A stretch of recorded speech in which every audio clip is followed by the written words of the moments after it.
మనిషికి మాట తీరు ప్రధానం. తీయనైన మాటలతో కటిక విషాన్నైనా అమ్మవచ్చేమో కానీ కటువైన మాటలతో తీయని తేనెను అమ్మలేవు. కన్నీటి నుండి కసి పుట్టాలి.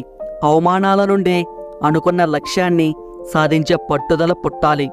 ఎవరైతే నిన్ను ఎగతాళి చేస్తారో వారే నీ కోసం ఎదురు చూసేలా ఉన్నత శిఖరాలకు ఎదిగే మార్గం పుట్టాలి. ఆత్మాభిమానం ఉన్నవారు ఆకలినైనా భరించగలరేమో కానీ అవమానాన్ని మాత్రం భరించలేరు.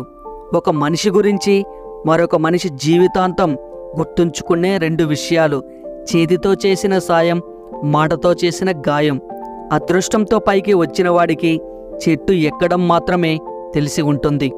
అదే స్వయం కృషితో వచ్చిన వాడికి చెట్టు ఎక్కడం దిగడం కూడా వచ్చి ఉంటుంది. మొదటివాడు ఎప్పుడు కింద పడిపోతానో అని భయపడుతూ ఉంటే రెండోవాడు కింద పడినా మళ్ళీ ఎక్కగలననే ధైర్యంతో ఉంటాడు. అదే అదృష్టానికి స్వయం కృషికి ఉన్న తేడా. సక్సెస్ స్టోరీలలో మెసేజ్లు మాత్రమే ఉంటాయి.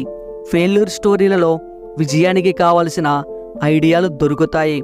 అంధకారంలో ఉన్న ప్రపంచానికి వెలుతురు ఇవ్వాలంటే మనం దీపంగా ఉండాలి, లేదా ఆ కాంతిని ప్రతిబింబించగలిగే అద్దంగా అయినా ఉండాలి. తొలి శ్వాస తీసుకొని ఏడుస్తావు, తుది శ్వాస విడుస్తూ ఏడిపిస్తావు. రెండు ఏడుపుల మధ్య నవ్వుతూ నవ్వించే కాలమే జీవితం. సమయం ఉన్నప్పుడు మాట్లాడే వారికంటే సమయం కల్పించుకొని మాట్లాడే వారికే ప్రేమ ఎక్కువ. అలాంటి వారిని వదులుకోకు మిత్రమా. అమ్మ ప్రేమకు ప్రతిరూపం పదిలంగా కాపాడుకో. అమ్మ ప్రేమకు ప్రతిరూపం పదిలంగా కాపాడుకో. ఆమెను శాశ్వతంగా పోగొట్టుకున్నప్పుడే ఆమె లేని లోటు ఎంత దుర్భరమో నీకు తెలుస్తుంది. ఈ వీడియో మీకు నచ్చినట్లయితే మీ సపోర్ట్గా జస్ట్ లైక్ చేయండి చాలు. అలాగే మీకు ఇందులో ఏ పాయింట్ నచ్చిందో తప్పకుండా కామెంట్ చేయండి.